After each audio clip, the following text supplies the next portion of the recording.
For today's video po, menu natin, ito po, dalawang yang isang sardine, saka ito pong pitong itlog na nirambol, ito po yun. Wala iba pong ulam eh. Ito po ay wala rin sa recipe. Ayan po, ang sangkap mo niya, ingredients, bawang at sibuyas, saka mantika. Yan. Yan po ay bago po natin gawin ito, yung bawang at sibuyas, sasabay ko na po siya. Pag medyo makagala muna na po yan, ito po natin sa sardinas. Ay, sorry.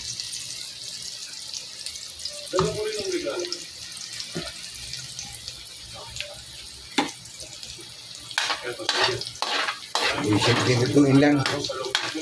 Madaling lutuin. Kaya lang wala po sa recipe ito. Sarili ko pong diskarte ito. Pag wala kang ulam, ito pong ginagawa namin, napakadaling lutuin po.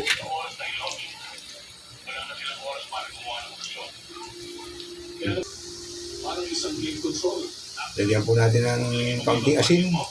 Ano po? Para medyo tintado na po siya. Sinaman natin asin sa pag-igisa.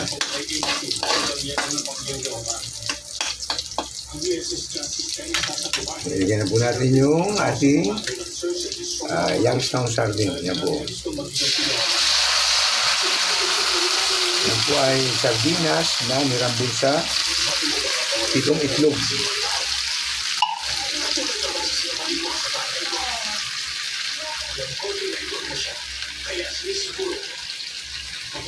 Tapos po ay durugin po natin yung sardinas para mairambol sa itlog mamaya pagka nag-isa na siya. Masarap din po ito kasi palagi po namin niluto ito.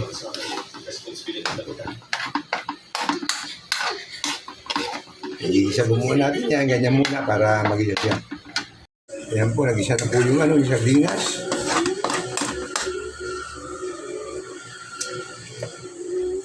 Nilalagyan na po natin ito po, ang nirambol na itlog. Ibuso natin sa sardinas. Ganyan na po kasimple. Ang tawag po dyan ay nirambol na itlog sa sardinas. Masarap din po yan. Mga simpleng luto na wala sa recipe. Tapos, haluin para mairambol yung sardinas sa itlog. Yan po, pagka medyo natuyo na po yan, titimplahan na po natin, nalagyan natin ng ingredients na. Ang resulta, ang panimpla na po natin ngayon ay magic sarap. Yan po na magic sarap. Para pampalasa rin po ito. Tapos, ay haluin. Yan, tumuyo na po siya, matuyo na. Yan. Okay na po yan at patayin natin ang apoy. Ito po yung aking ibang menu, kakaibang menu, tawala sa recipe, pero masarap po yan.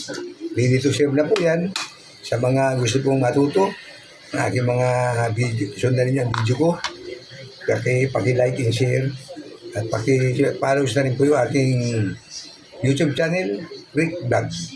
Salamat po. Ito naman po, may baho po kami kanina. Sinagagawan po. Sayang po kasi yung baho na kanin pag hindi natin lulutuin. Hindi po makakain yan eh. Ang sangkap naman po na sinangag ay bawang lang po, bawang. Yan po. Bawang. Ito po yung baho namin, no? Nilagyan ko na po yan na nilamasura sa kamay ko. Nilagyan ko ng asin para may lasa na rin po yan. Yung gano'n din po, habang yung ating pinaglutuan ng itlog. Medyo brown na po yung bawang.